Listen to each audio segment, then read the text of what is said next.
माहिती बोलतो सभेचे सभासद तुम्ही आम्ही सगळेच आहोत. त्या सभासदांना पण बघताना पूर्ण पाठांतर झाली असेल, परंतु मुखोद्गत झाली सर्वांबरोबर म्हणू शकतो आपण. परंतु त्याच्या सर्व गाथा एका नेहमी सांगत असतो की पाली भाषेमध्ये, पाली प्राकृत भाषेमध्ये, पण ते जेव्हा बुद्धाच्या वाणीतून बाहेर येते तिला पाली म्हणतात. काय म्हणतात? पाली.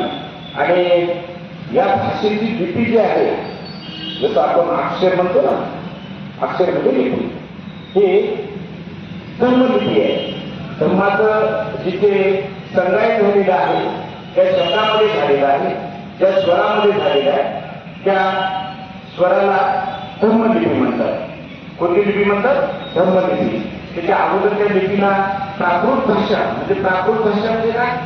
प्रकृतीतून निर्माण झालेली, म्हणजे प्रकृतीतून भाषा निर्माण झाली.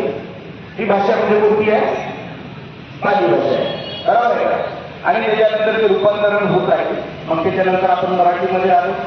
त्याच्यानंतर पहिल्यांदा जी भाषा पाली प्राकृत नंतर पुन्हा म्हणजे बदल होत असलेल्या भाषेमध्ये होते की नाही. आम्ही गावात होतो तर वेगळं बोलायचो, रांजणगावला आलो तर वेगळं बोलतो की नाही. जे गावातून आम्ही त्याला माहिती नाही बोलतो की नाही. आम्हाला कॅज्युअलमध्ये माहित होतं का? ओटी माहित होतं का? बरेच शब्द या ठिकाणी शिकलो. त्याच पद्धतीने जसा जसा मानवाचा विकास होत गेला तसं तसा भाषाही बदलत गेली. विद्वानाच्या मुखातून निघणारे शब्दही बदलत होते. त्याच्यानंतर जी भाषा आलेली आहे ती हायब्रिड संस्कृत म्हणजे संस्कारित झालेली भाषा आहे. आदिवासीतून संस्कारित झालेली आहे. ते कुठेही ब्राह्मण किंवा लोकांची नाही. त्याच्यामध्ये काही शब्द बदलले. जसं मुंबईमध्ये गेलं तर मराठी अधिक हिंदी अधिक इंग्रजी बरोबर मुंबईची भाषा. बरोबर नाही?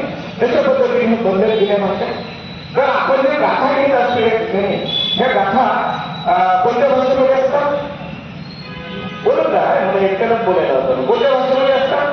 पाली प्राकृतमध्ये असतात. एक नाही प्राकृतिक असं आहे ना, र शब्द त्याच्यात नव्हतात म्हणून आपण ब्र शब्द ब्रुही शब्द, पण आता बुहीच म्हणा. ब्राह्मण ब्रह्मीलय म्हणू नका, ब्रह्मणच म्हणा. अशा पद्धतीने ती भाषा आहे. थोडं आपल्याला कळायला लागलं कसं कसं. मग आता इतके दिवसापासून आपण आता निघत होतो, तर मग आता अडचण येत नाही कशी तुम्हाला अडचण येणार आहे? अडचण ही कशी येणार आहे की म्हणजे